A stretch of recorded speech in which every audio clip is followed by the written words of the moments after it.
This is like a fort down here, and I guess they got a tour going on. I wonder if they'll let me join them. I don't actually know.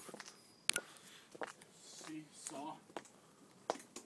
50'erne og 60'erne, der var der et ret klart trusselsbillede i den kolde krig. Det var sådan, 2. verdenskrig var lige overstået, og man vidste godt, at det var ved at være farligt med de russere, fordi de ville ligesom ikke trække sig tilbage til den linje, de var gået til i 2. verdenskrig, hvor man havde været allieret med dem, men bagefter det, der blev de der, og sørgede for, at de lande, de ligesom var blevet i, blev gjort til russiske lydstater, altså de bestemte over dem reelt set. Så derfor så var det her sted, det havde en virkelig grund til at være her i 50'erne og 60'erne, men derefter så begynder det ligesom at løbe ud i sandet for stedet, og man bliver nødt til at finde på nye metoder til at ligesom bevise over for den danske stat, at I skal bruge penge på det her sted her. Det har været en dyr fornøjelse at drive det her nede med varme og med lufthold og så videre, så videre, så videre. Men her der sad han, den første vagt, mødte man lige her, der sad han her sådan i 50'erne og 60'erne, og efter det, der bliver han ligesom udfaset og udskiftet med et kortsystem i kode i stedet for, og så intercomanlæg, det var selvfølgelig noget billigere end at have en lønning her.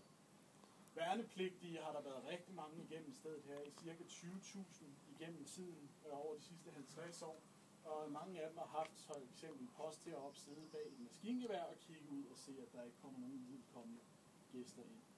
Det er primært i øvelsessituationer, det har været, at der har været nogen placeret der. Med mindre selvfølgelig, at den kolde krig var ekstra varm for tiden, kan man sige. Jeg skal lige bemærke, at trappen herinde, de er meget glatte. Så gå forsigtigt, og vi andre, vi tager elevatoren med. Vi ses bare dernede, så kan vi gå i forhold.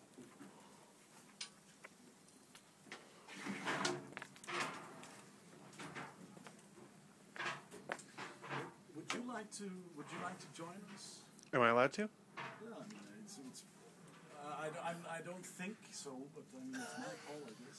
The question is, have you paid for entrance to the place? You have to pay? Yeah, sure. This is a museum, the entire area. I didn't even know. How did you get in? Just walk through the door?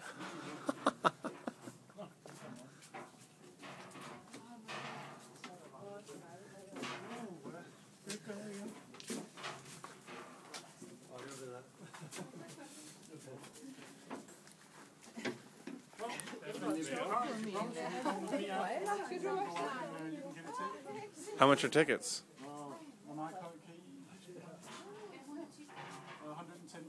110? Okay. My father has the money, and I don't know where he went. I would have to ask him. Are you staying in the local area? We're riding through, so